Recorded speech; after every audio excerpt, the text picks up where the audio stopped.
Bonjour et bienvenue dans cette capsule où on va parler aujourd'hui d'une manière de construire les vecteurs vitesse et accélération.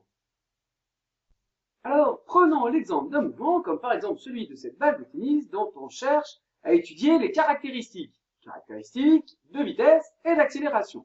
Voici dans un premier temps la trajectoire de cette balle, voilà, avec les différentes positions prises à intervalles de temps réguliers.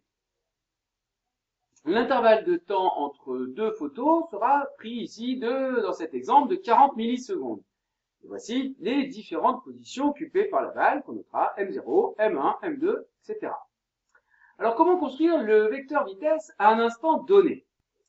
Je vous rappelle que la vitesse est la dérivée du vecteur position par rapport au temps, comme on peut le voir ici. Prenons un vecteur position au point 3 qu'on nommera OM3. Autrement dit, le vecteur vitesse à un instant ti, qu'on appellera vi, est égal à une petite variation de position sur une petite variation de temps, ou la dérivée ici de la position par rapport au temps. Alors pour avoir la vitesse au point i, on doit faire la variation de position entre le point mi avant et le point mi après sur la durée entre ces deux positions qu'on appellera ti plus 1, ti moins 1. Concrètement, pour le vecteur v3, il nous faudra la position entre le point 2 avant et le point 4 après sur la durée entre l'instant t4 et l'instant t2. Alors si on appelle taux la durée entre deux positions, la durée entre 4 et 2 est égale à 2 fois taux. Comment faire pour avoir ce vecteur vitesse? D'abord, on mesure à la règle la distance entre M2 et M4. Prenons par exemple ici 6,6 cm. La durée taux, on la connaît, 40 millisecondes entre deux positions. Donc, 2 fois taux, ce sera 80 millisecondes. Ce qui fait pour le vecteur vitesse, ici, 6,6 cm sur 2 fois la durée taux. En faisant le calcul, on arrive à ce résultat au niveau de la vitesse au point 3. Alors on peut se demander comment représenter ce vecteur vitesse maintenant au point 3. Je vais prendre ma règle, je vais la positionner avec le 0 au point 3, avec comme direction pour mon vecteur vitesse la même direction que la direction du vecteur vitesse sera la même direction que la direction du vecteur M2, M4. Donc ici je place ma règle parallèlement au segment M2, M4. Et ensuite, pour construire ce vecteur vitesse, il va falloir que je choisisse une échelle. Alors prenons par exemple 1 cm pour 0,2 mètres par seconde. 1 cm pour une vitesse de 0,2 mètres par seconde. Donc pour ma vitesse de 8,3 fois 10 moins 1 mètre par seconde, en appliquant le facteur d'échelle, je vais devoir tracer un segment de 4,2 cm. Alors maintenant, pour avoir la vitesse au point 5 ici, il me faut, dans un premier temps, mesurer la distance entre la position d'après et la position d'avant, c'est-à-dire la distance M6, M4, soit ici 5,5 cm.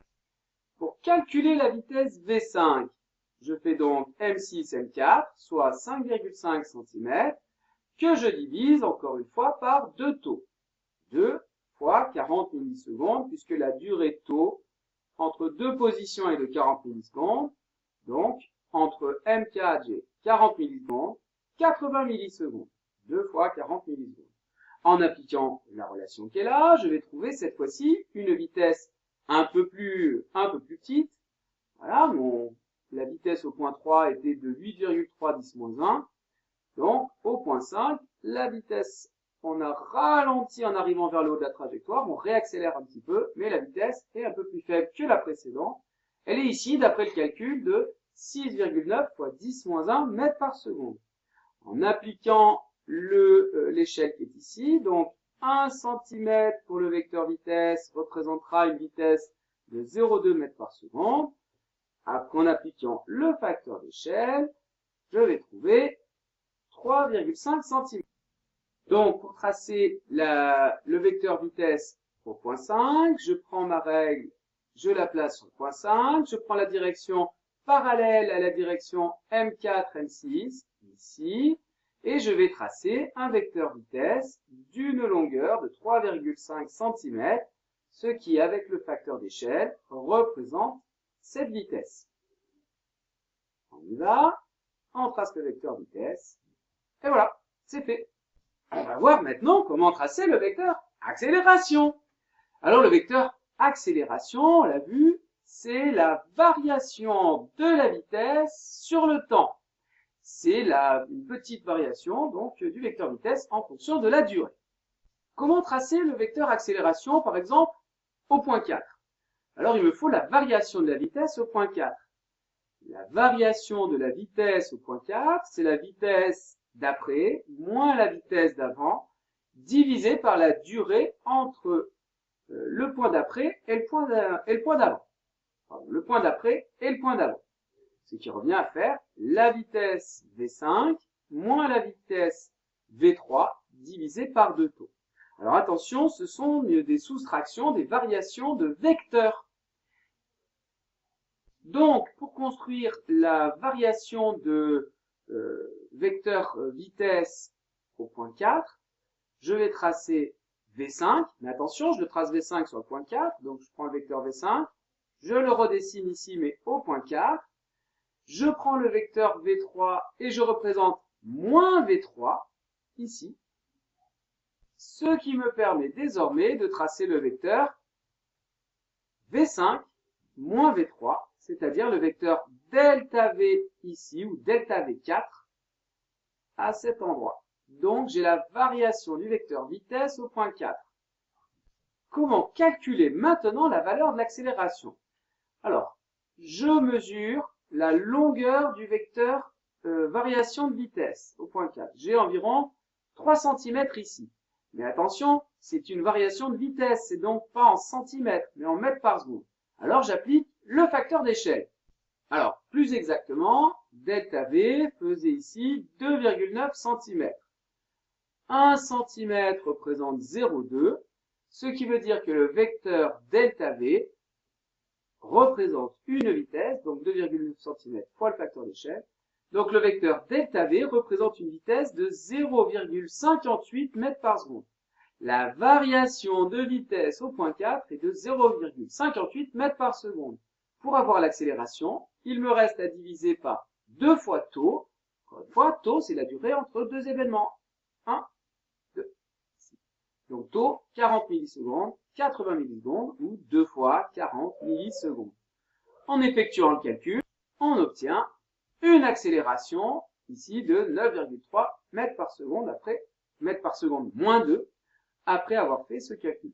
Mètres par seconde, divisé par seconde, j'ai bien des mètres secondes moins 2 pour l'accélération. Si je souhaite maintenant représenter le vecteur accélération, alors ce vecteur accélération, il est proportionnel, il est collinéaire au vecteur delta V, donc il a la même direction que le vecteur delta V, ici, dans ce sens.